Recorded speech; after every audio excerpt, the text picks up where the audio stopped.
हरे कृष्ण।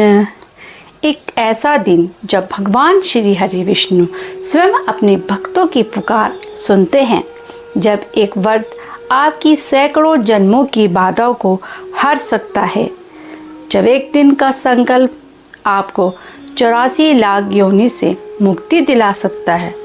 और यह दिन है योगिनी एकादशी का, जो इस बार 21 जून 2025 शनिवार को आ रही है।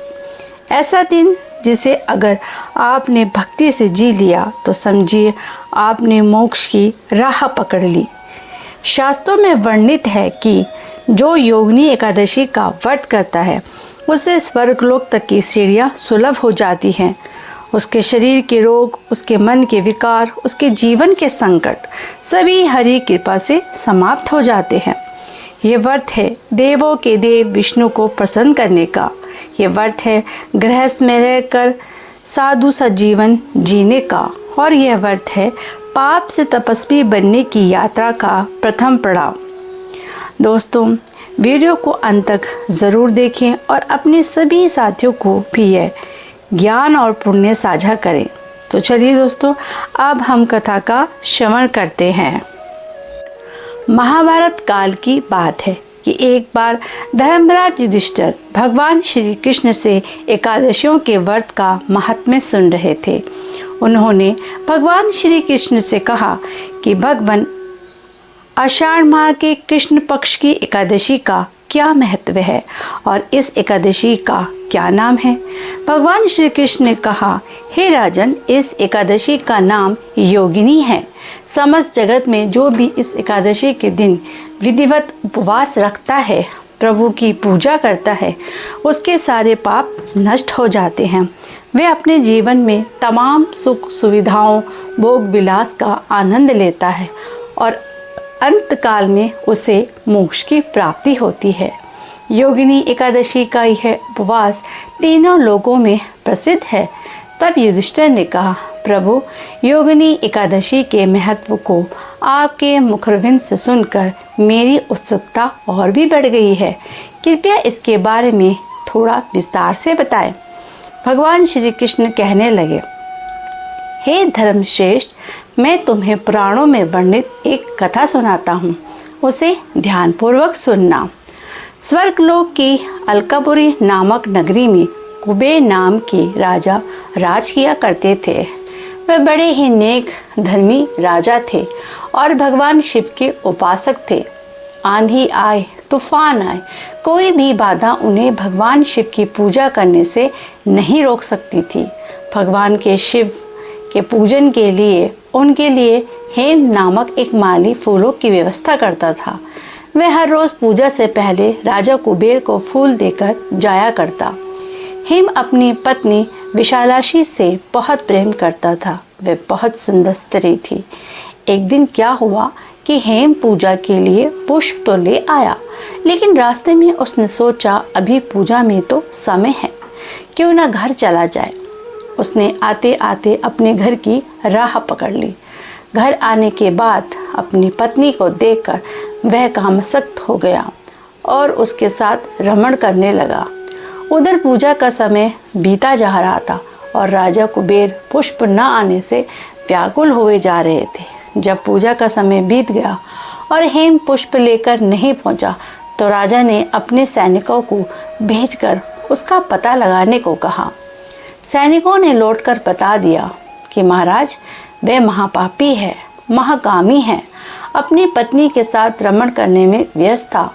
यह सुनकर तो कुबेर का गुस्सा 7वें आसमान पर पहुंच गया।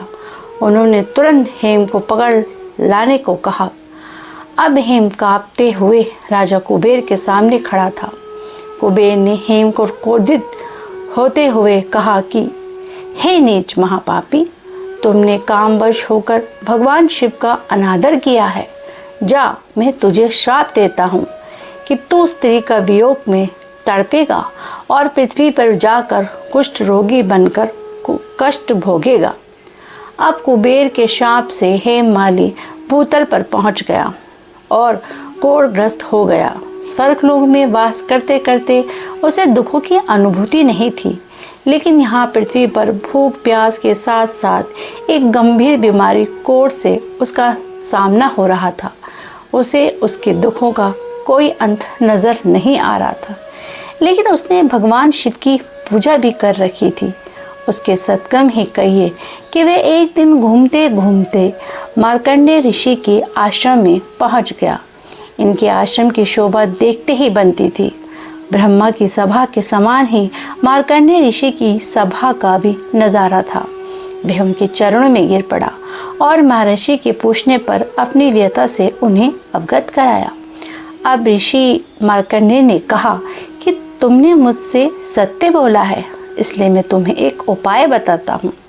आषाढ़ मास की कृष्ण पक्ष को योगिनी एकादशी होती है।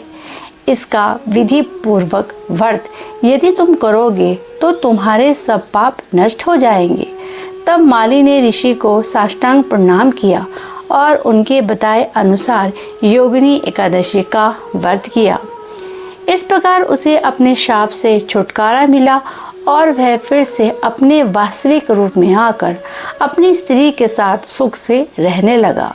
भगवान श्री कृष्ण कथा सुनकर युधिष्ठिर से कहने लगे, राजन, 88,000 ब्राह्मणों को भोजन कराने के पश्चात जितना पुण्य मिलता है, उसके समान पुण्य की प्राप्ति योगिनी एकादशी का विधि पूर्वक उपवास रखने से होती है और व्रती इस लोक में सुख भोग कर उस लोक में मोक्ष की प्राप्त करता है।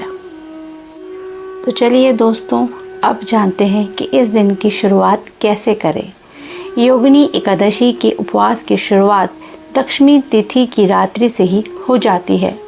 व्रती को दशमी तिथि की रात्रि से ही तामसिक भोजन का त्याग कर सादा भोजन ग्रहण करना चाहिए और ब्रह्मचर्य का पालन अवश्य करना चाहिए तथा ज़मीन पर सोना चाहिए।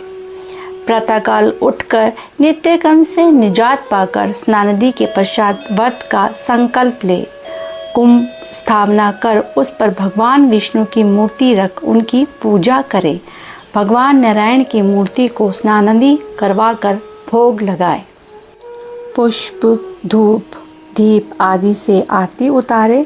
पूजा स्वयं भी कर सकते हैं और किसी विद्वान ब्राह्मण से भी करवा सकते हैं।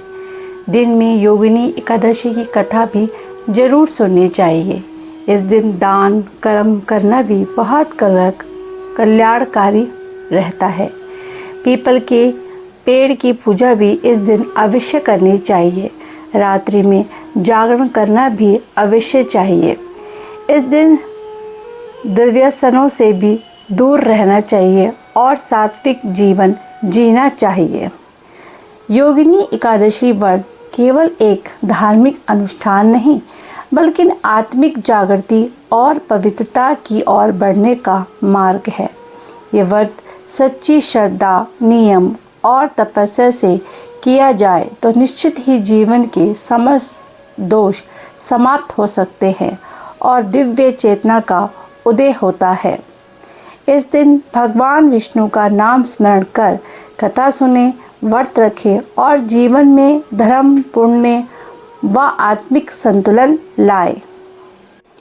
योगिनी एकादशी केवल एक तिथि नहीं, बल्कि यह अवसर है अपने अंतर्मन को पवित्र करने का, अपने कष्टों से मुक्ति पाने का और श्री हरि की शरण में जाने का।